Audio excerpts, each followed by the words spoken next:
नमस्कार, आप देख रहे हैं खबर मीडिया। दोस्तों, आपको बता दें कि सबसे बड़ी खबर निकल करके आ रही है सीधे परमबीर केस में। जी हां, बहुत ध्यान से सुनिएगा क्योंकि महाराष्ट्र की जो राजनीति है ना, उसमें खलबली नहीं बची बल्कि पूरी तरह से भूकंप आ गया है। और आप कहेंगे कि अब महाराष्ट्र में क्या हो रहा है, हमारी तो समझ से सब कुछ परे है। इसलिए बहुत ध्यान से देखिएगा क्योंकि आपको जानकर क्या विश्वास कर पाएंगे आप कि जो महाराष्ट्र के गृह मंत्री हैं वो परमबीर सिंह केस की वजह से अब अपना इस्तीफा दे रहे हैं। इसके साथ ही क्या आप विश्वास करेंगे कि एक और जो शॉकिंग न्यूज है वो ये है कि जो अनिल देशमुख हैं उनके खिलाफ आज ही हाईकोर्ट ने यह कहा है कि तुम्हारे खिलाफ सीबीआई की जांच होगी। तो मैं आपको बताऊंगा कि पूरी खबर क्या है और बहुत ध्यान से सुनिएगा। महाराष्ट्र के गृह मंत्री अनिल देशमुख ने इस्तीफा दे दिया है।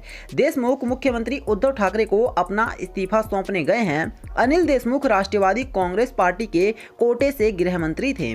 देशमुख ने राज्यपाल के बजाय मुख्यमंत्री को अपना इस्तीफा दिया है। बता दें कि आज ही बॉम्बे हाई कोर्ट ने सीबीआई जांच के आदेश दिए हैं। जी हां, पूरी तरह से जो परमबीर सिंह ने इनके ऊपर आरोप लगाए थे गृह मंत्री अनिल देशमुख के ऊपर, तो हाई कोर्ट ने कहा है कि ये जो आरोप हैं वो बहुत ज्यादा गंभीर हैं और इन आरोपों को हम बिल्कुल भी नजरअंदाज नहीं कर सकते। और इसी वजह से हाई कोर्ट ने कहा है कि तुम्हारे खिलाफ तो भैया सीबीआई जांच होगी। तो निश्चित तौर पर अनिल देशमुख इधर से तो फंसे ही फंसे, अब उनको इस्तीफा भी देना पड़ रहा है। हालांकि ये साफ नहीं हो पाया है कि वो इस्तीफा अपनी मर्जी से दे रहे हैं या फिर किसी के दबाव में दे रहे हैं, लेकिन कुल मिलाकर के इस्तीफा दे दिया है इन्होंने। और निश्चित तौर पर इनके इस्तीफा देने से ये साफ हो जाता है कि महाराष्ट्र की राजनीति में खलबली मच चुकी है। आपको बता दें कि ये फैसला हाईकोर्ट ने मुंबई पुलिस के पूर्व कमिश्नर परमबीर सिंह की जनहित याचिका पर दिया है कि उनके केस में सीबीआई की जांच होगी।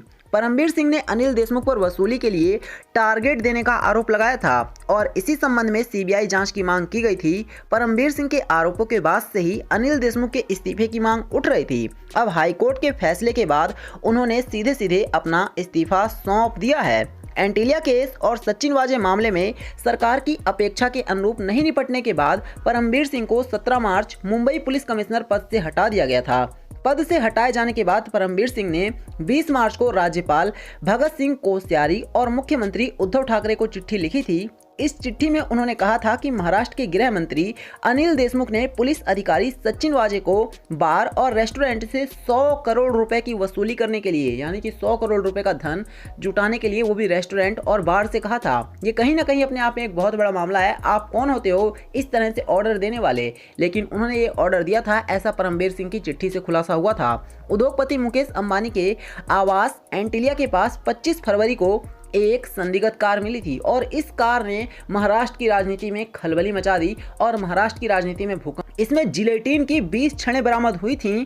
इस मामले की जांच शुरुआत में मुंबई पुलिस कर रही थी और इस मामले की जांच एनआईए अब कर रही है। एनआईए ने 13 मार्च को सचिन वाजे को गिरफ्तार कर लिया था और उसके बाद से ही लगातार इस केस में एक के बाद एक बड़े खुलासे होते गए और ना जाने अब ये केस किस आधार पर पहुंच चुका है। आप सभी देख रहे हैं कि गृह मंत्री का फाइनली इस्तीफा दे दिया गया है और कहीं ना कहीं ऐसा जरूर होगा कि अब महाराष्ट्र के जो सीएम है उद्धव ठाकरे, उनके ऊपर भी बहुत ज़्यादा दबाव होगा। तो आपका इस बारे में जो कुछ भी कहना है कमेंट करके बताना, साथ ही वीडियो को लाइक करके शेयर करना और चैनल को सब्सक्राइब करना। धन्यवाद।